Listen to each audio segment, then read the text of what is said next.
वाढवणा रामनाथ येथील आदिनाथ स्वामी दिगंबर जैन मंदिरात दरवर्षीप्रमाणे यंदाही आदिनाथ जयंती मोठ्या भक्तिभावाने आणि उत्साहात साजरी करण्यात आली।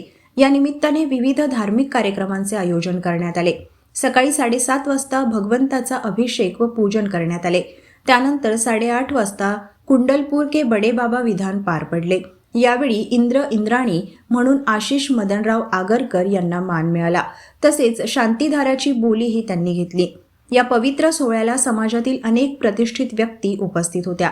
त्यामध्ये सुरेश विनायकराव आगरकर, प्रभाकरराव कस्तुरे, विकास क्षीरसागर, सुरेश क्षीरसागर, प्रकाश क्षीरसागर, प्रकाश अनंतराव क्षीरसागर, रुपेश कस्तुरे, अमोल क्षीरसागर, ऋषभ कस्तुरे, अजित कस्तुरे, रितेश क्षीरसागर, मुन्ना क्षीरसागर, मोहन क्षीरसागर, दीपक थेरे, रवी क्षीरसागर, पंकज आगरकर, पवन आगरकर, नवल संकला, वसंतराव नस्करी, नील नस्करी, अतुल कहाते, नितीन कहाते, हरीश आगरकर, प्रदीप कस्तुरे, संजय क्षीरसागर, सुभाष नारायणराव क्षीरसागर यांचा समावेश होता।